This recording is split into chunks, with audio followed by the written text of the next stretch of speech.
दुनिया में हर एक चीज कोशिका से मिलकर बनी हुई है। तो आज कोशिका के बारे में जानते हैं। कोशिका की खोज, कोशिका को इंग्लिश में सेल कहते हैं।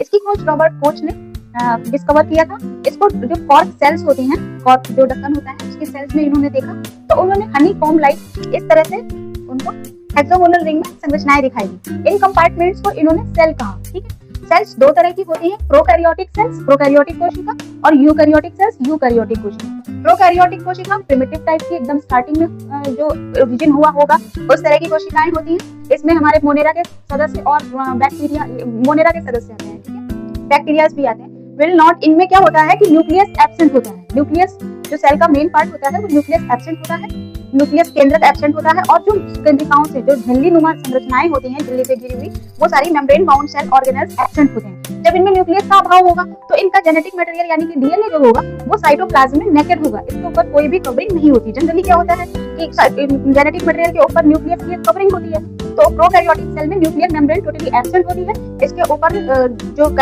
कवरिंग होती है न्यूक्लियस की वो एब्सेंट हो, तो ये साइटोप्लाज्म में ऐसे ही पड़े होते हैं बिना किसी मेम्ब्रेन के। और इनमें जो भी मेम्ब्रेन बाउंड ऑर्गेनेल्स होते हैं जैसे माइटोकॉन्ड्रिया, गोल्गी बॉडीज और ये क्लोरोप्लास्ट, इस तरह के कोई भी ऑर्गेनेल्स इसमें नहीं पाए जाते हैं। इसमें केवल राइबोसोम्स पाया जाता है। तो जो प्रोकैरियोटिक सेल में राइबोसोम पाया जाता है वो 70S टाइप का होता है।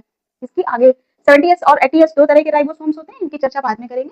दूसरी है यूकैरियोटिक सेल्स। यूकैरियोटिक कोशिका, इसमें क्या होती है, हेक्सागोनल रिंग टाइप से होती है। इसमें आउटर मेम्ब्रेन, सेल वॉल होती है, उसके नीचे एक जो परत होती है इसको प्लाज्मा मेम्ब्रेन कहते हैं। सेंटर में इसके जो पोलर, ये सेंटर में बड़ी सी जो संरचना है इसको न्यूक्लियस कहते हैं। प्रोकैरियोटिक सेल में न्यूक्लियस एब्सेंट होता है, और इसकी जो इसके ऊपर जो कवरिंग होती है, यहाँ पे ये देखिए फिंगर के जैसे इस तरह से ऐसे संरचनाएं लगी होती हैं, इन्हें एंडोप्लाज्मिक रेटिकुलम कहते हैं। एंडोप्लाज्मिक रेटिकुलम भी दो तरह के होते हैं, एक तो इस तरह के होते हैं और एक इस तरह के होते हैं, जिनके ऊपर ये मोती नुमा इस तरह से संरचनाएं लगी होती हैं, इनमें राइबोसोम्स अटैच होते हैं। तो जो जिसके ऊपर राइबोसोम्स नहीं अटैच होते हैं वो स्मूथ टाइप की होती है, ठीक है। जिसके ऊपर राइबोसोम्स अटैच्ड होते हैं वो रफ टाइप के। तो न्यूक्लियस के ऊपर जो एंडोप्लाज्मिक रेटिकुलम होता है उसके ऊपर 80S टाइप का राइबोसोम अटैच होता है, इसलिए इनको रफ टाइप का एंडोप्लाज्मिक रेटिकुलम कहते हैं। और साइटोप्लाज्मिक, इस तरह के जो एंडोप्लाज्मिक रेटिकुलम है जिनके ऊपर राइबोसोम्स नहीं पाए जाते, इनको स्मूथ टाइप का एंडोप्लाज्मिक रेटिकुलम कहते हैं। इनका काम होता है